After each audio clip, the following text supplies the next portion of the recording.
Assalamualaikum warahmatullahi wabarakatuh. Perkenalkan, nama saya Hayatunisa, NIM 190166161. Pada kesempatan kali ini, saya akan menjelaskan mengenai program semester, program tahunan, dan rencana program pembelajaran. Tugas ini dibuat untuk memenuhi salah satu syarat perkuliahan perencanaan pembelajaran bahasa Indonesia yang diampu oleh Ibu Dr. Randa Ermawati Arif, MPD. Baik, kita masuk pada pokok pembahasan pertama, yaitu mengenai program semester. Yang pertama, pengertian dari program semester. Program semester adalah program yang berisikan garis-garis besar mengenai hal-hal yang hendak dilaksanakan dan dicapai dalam proses pembelajaran selama satu semester, atau program semester merupakan rancangan garis besar pembelajaran selama satu semester yang disusun oleh guru sebelum menyusun rencana pelaksanaan pembelajaran atau RPP. Kita masuk pada bagian yang kedua, yaitu dokumen pendukung. Dokumen pendukung yang dibutuhkan untuk menyusun program semester adalah yang pertama, program tahunan yang telah disusun sebelumnya. Yang kedua, yaitu kerangka dasar dan struktur kurikulum. Sama seperti penyusunan program tahunan, untuk menyusun program semester diperlukan juga kerangka dasar dan struktur kurikulum. Kerangka dasar dan struktur kurikulum SMA yang dipedomani adalah kurikulum yang sedang berlaku.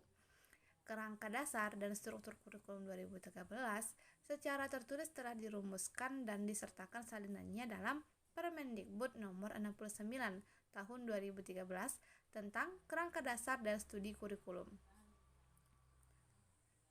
sekolah menengah atas atau madrasah aliyah, yang kemudian direvisi kembali menjadi Permendikbud nomor 59 tahun 2014 tentang kurikulum sekolah menengah atas atau madrasah aliyah.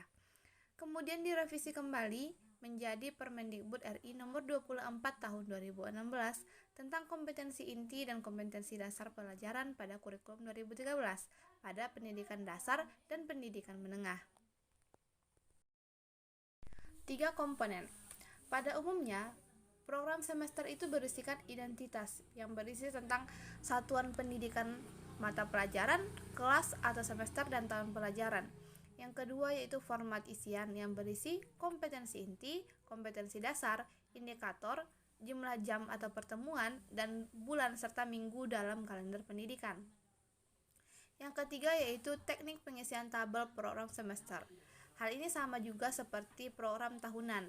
Beberapa komponen yang sudah ada dalam program tahunan tinggal memindahkan saja ke tabel program semester, misalnya KI, KD, materi pokok.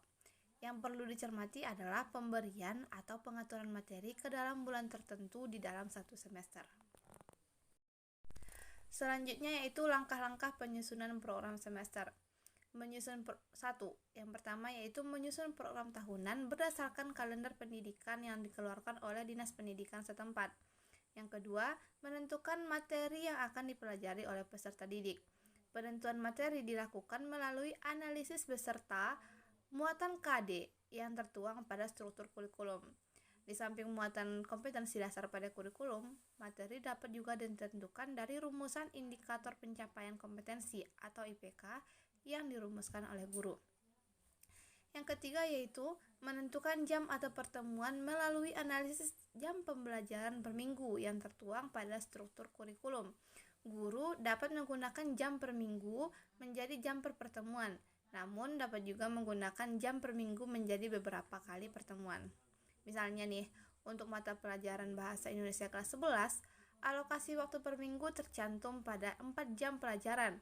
Guru dapat menggunakan 4 jam per pertemuan itu menjadi 2 kali pertemuan. Masing-masing pertemuan dibagi menjadi 2 jam pelajaran. Hal ini juga tergantung pada kebijakan dari satuan pendidikan masing-masing. Yang keempat yaitu menentukan jumlah pertemuan untuk setiap materi. Penentuan jumlah pertemuan sangat dipengaruhi oleh jumlah jam per pertemuan yang ditentukan sebelumnya. Nah, penentuan jumlah pertemuan harus memperhatikan beberapa hal, yaitu yang pertama muatan kompetensi dasar, yaitu besaran kompetensi dasar atau luasnya materi yang tertuang dalam kurikulum. Yang kedua, keutuhan kompetensi dasar, yaitu waktu yang diperlukan untuk mencapai kompetensi dasar secara tuntas. Dan yang ketiga, model pembelajaran yang dipilih oleh guru. Yang kelima yaitu mengisi format program semester berdasarkan hal-hal yang telah dikerjakan sebelumnya. Nah, program semester itu berisi yang pertama judul program, yang kedua identitas satuan pendidikan, mata pelajaran, kelas atau semester, dan tahun pelajaran. Kemudian tabel yang berisi kompetensi dasar, kompetensi inti, materi pokok, jumlah jam pelajaran per bulan atau per minggu yang telah direncanakan untuk mengerjakan materi, serta identitas guru yang menyusun program serta diketahui oleh pimpinan sekolah. Baik, poin pembahasan selanjutnya yaitu mengenai pengembangan program pembelajaran tahunan bahasa Indonesia. Yang pertama, program adalah sederetan kegiatan yang akan dilakukan untuk mencapai suatu tujuan tertentu. Nah, berikut ini beberapa pengertian program tahunan. Yang pertama, program tahunan merupakan program umum setiap mata pelajaran untuk setiap kelas yang dikembangkan oleh guru. Tapi program tahunan juga dapat disebut sebagai program umum setiap pelajaran untuk setiap kelas yang dikembangkan oleh guru mata pelajaran yang bersangkutan. Program ini perlu dipersiapkan dan dikembangkan oleh guru sebelum tahun ajaran berlaku. Selanjutnya yaitu fungsi program tahunan. Yang pertama, memetakan materi pembelajaran yang akan dilaksanakan dalam satu tahun ajaran berdasarkan rumusan kompetensi dasar yang tersedia dalam kurikulum.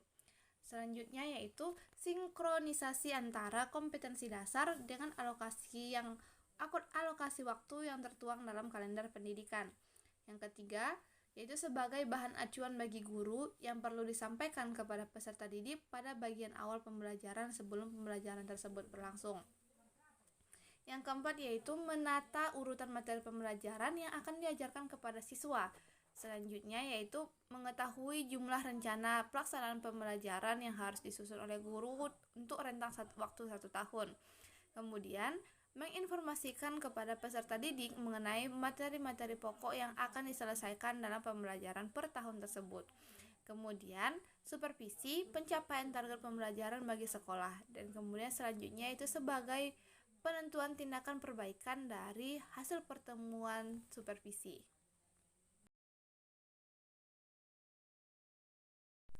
Selanjutnya yaitu langkah-langkah penyusunan program semester. Yang pertama yaitu menyusun program tahunan berdasarkan kalender pendidikan yang dikeluarkan oleh Dinas Pendidikan setempat. Yang kedua, menentukan materi yang akan dipelajari oleh peserta didik. Penentuan materi dilakukan melalui analisis beserta muatan KD yang tertuang pada struktur kurikulum. Di samping muatan kompetensi dasar pada kurikulum, materi dapat juga ditentukan dari rumusan indikator pencapaian kompetensi atau IPK yang dirumuskan oleh guru. Yang ketiga yaitu menentukan jam atau pertemuan melalui analisis jam pembelajaran per minggu yang tertuang pada struktur kurikulum. Guru dapat menggunakan jam per minggu menjadi jam per pertemuan, namun dapat juga menggunakan jam per minggu menjadi beberapa kali pertemuan. Misalnya nih, untuk mata pelajaran Bahasa Indonesia kelas 11, alokasi waktu per minggu tercantum pada 4 jam pelajaran. Guru dapat menggunakan 4 jam per pertemuan itu menjadi 2 kali pertemuan. Masing-masing pertemuan dibagi menjadi 2 jam pelajaran. Hal ini juga tergantung pada kebijakan dari satuan pendidikan masing-masing. Yang keempat yaitu menentukan jumlah pertemuan untuk setiap materi.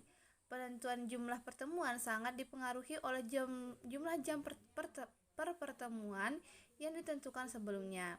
Nah, penentuan jumlah pertemuan harus memperhatikan beberapa hal, yaitu yang pertama muatan kompetensi dasar, yaitu besaran kompetensi dasar atau luasnya materi yang tertuang dalam kurikulum. Yang kedua, keutuhan kompetensi dasar, yaitu waktu yang diperlukan untuk mencapai kompetensi dasar secara tuntas. Dan yang ketiga, model pembelajaran yang dipilih oleh guru. Yang kelima yaitu mengisi format program semester berdasarkan hal-hal yang telah dikerjakan sebelumnya. Nah, program semester itu berisi yang pertama judul program, yang kedua identitas satuan pendidikan, mata pelajaran, kelas atau semester, dan tahun pelajaran.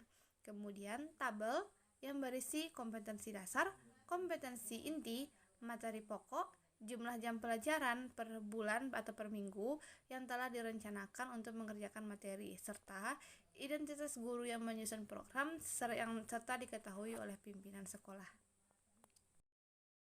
Baik, poin pembahasan selanjutnya yaitu mengenai pengembangan pengembangan program pembelajaran tahunan bahasa Indonesia. Yang pertama, program adalah sederetan kegiatan yang akan dilakukan untuk mencapai suatu tujuan tertentu.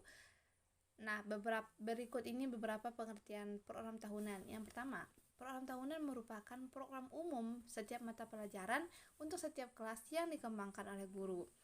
Tapi program tahunan juga dapat disebut sebagai program umum setiap pelajaran untuk setiap kelas yang dikembangkan oleh guru mata pelajaran yang bersangkutan. Program ini perlu dipersiapkan dan dikembangkan oleh guru sebelum tahun ajaran berlaku. Selanjutnya yaitu fungsi program tahunan. Yang pertama, memetakan materi pembelajaran yang akan dilaksanakan dalam satu tahun ajaran berdasarkan rumusan kompetensi dasar yang tersedia dalam kurikulum. Selanjutnya yaitu sinkronisasi antara kompetensi dasar dengan alokasi waktu yang tertuang dalam kalender pendidikan. Yang ketiga, yaitu sebagai bahan acuan bagi guru yang perlu disampaikan kepada peserta didik pada bagian awal pembelajaran sebelum pembelajaran tersebut berlangsung. Yang keempat yaitu menata urutan materi pembelajaran yang akan diajarkan kepada siswa. Selanjutnya yaitu mengetahui jumlah rencana pelaksanaan pembelajaran yang harus disusun oleh guru untuk rentang waktu 1 tahun. Kemudian menginformasikan kepada peserta didik mengenai materi-materi pokok yang akan diselesaikan dalam pembelajaran per tahun tersebut. Kemudian supervisi pencapaian target pembelajaran bagi sekolah, dan kemudian selanjutnya itu sebagai penentuan tindakan perbaikan dari hasil pertemuan supervisi. Nah, dokumen pendukung untuk program tahunan ini yang pertama yaitu kalender pendidikan. Penyusunan kalender pendidikan selama 1 tahun pelajaran mengacu pada efisiensi, efektivitas, dan hak peserta didik. Dalam kalender pembelajaran termasuk waktu libur dan lain-lain. Dengan demikian, dalam penyusunan program tahunan perlu memperhatikan kalender pendidikan. Hari belajar efektif selama 1 tahun pelajaran dilaksanakan dengan menggunakan sistem semester. Berdasarkan kurikulum 2013, maka jumlah beban belajar selama 1 tahun mencapai 36-40 minggu. Dokumen pendukung yang kedua yaitu kerangka dasar dan struktur kurikulum. Nah, kerangka dasar dan struktur kurikulum SMA yang dipedomani adalah kurikulum yang sedang berlaku. Kerangka dasar dan struktur kurikulum 2013 secara tertulis telah dirumuskan dan dituliskan salinannya dalam Permendikbud nomor 69 tahun 2013 tentang kerangka dasar dan struktur kurikulum sekolah menengah atas atau madrasah aliyah. Perencanaan pembelajaran tentunya mempunyai prinsip-prinsip dalam penyusunannya. Yang pertama yaitu perbedaan individual siswa antara lain yaitu kemampuan awal, kemampuan intelektual, tingkat intelektual, bakat, potensi, minat, motivasi belajar, kemampuan sosial, emosi, gaya belajar, kebutuhan khusus, kecepatan belajar, latar belakang budaya, norma, nilai, atau lingkungan siswa. Yang kedua yaitu partisipasi aktif siswa. 3. Berpusat pada siswa untuk mendorong semangat belajar, motivasi, minat, kreativitas, inisiatif, inspiratif, inovasi, dan kemandirian. Kemudian yang keempat yaitu pengembangan budaya membaca dan menulis. Selanjutnya yaitu pemberian umpan balik dan tindak lanjut RPP. Kemudian yang keenam yaitu penekanan pada keterkaitan dan keterpaduan antara kompetensi dasar, materi pembelajaran, kegiatan pembelajaran, indikator pencapaian, penilaian, dan sumber pembelajaran. Yang ketujuh, mengakomodasi pembelajaran tematik terpadu, keterpaduan lintas mata pelajaran, lintas aspek belajar, dan keragaman budaya. Yang kedelapan, penerapan teknologi informasi dan komunikasi secara terintegrasi, sistematis, efektif, dan sesuai dengan situasi dan kondisi.